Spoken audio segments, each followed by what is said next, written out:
Hi everybody, I'm Jessica. We're going to do a speech about surgical site infections and everyone's going to introduce themselves. My name is Glenn LeMire. I'm Suzanne. I'm Drew. I'm Tara. I'm Sharon. And I'm Lena. Okay. Every year, 23 million Americans have a surgical procedure. According to the CDC, 1 to 3 out of every 100 of those patients develop a postoperative surgical site infection. What's a surgical site infection? A surgical site infection is any infection that occurs within that area of the body where the surgery took place within 30 days. How can we prevent these? By good hand hygiene, proper wound care, and healthy lifestyle, the occurrence of surgical site infections can be reduced. So let's talk about these prevention methods. Hand hygiene is the #1 most effective way to prevent spread of bacteria to the body. You want to use soap and water. It's the most effective method. You'll wash your hands, getting the backs of your hands in between your fingers and nails, doing that for at least 20 seconds, or the amount of time it takes to sing the happy birthday song 2 times. If you don't have soap and water available, you can use a product like this, an alcohol-based hand sanitizer. They're not as effective as soap and water hand washing, but they do reduce bacteria on the surfaces. Thirdly, if you have artificial nails, get rid of them. Artificial nails hold bacteria and fungus that cannot be removed with hand water washing. They can be spread to surgical sites. Also, if you're a patient that has those nails, have them removed, have your procedure, and then you can get them put back on once you've healed.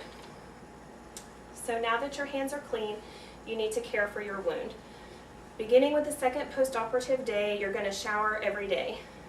When you're in the shower, you're going to use an antimicrobial or antibacterial soap and a clean washcloth.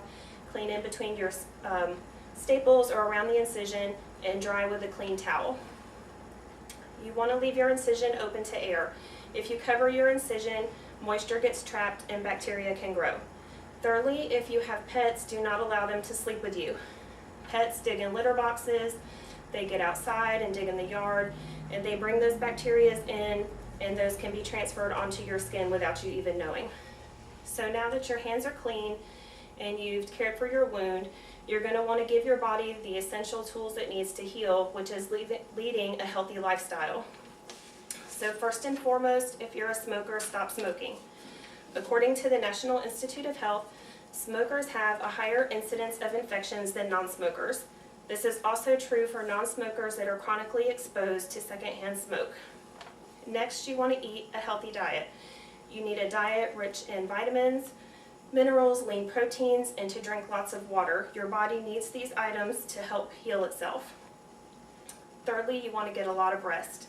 Rest is essential to the healing process.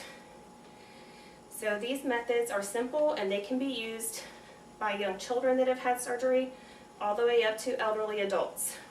By using these 3 methods, hand hygiene, proper wound care, and healthy lifestyle, surgical site preventions can be reduced. In fact, according to the CDC, these simple steps reduce the occurrence of surgical site infections by 1/3, which is huge. For the patient, it reduces healthcare costs, decreases recovery time, and also provides a better overall outcome for the patient when recovering. Thank you.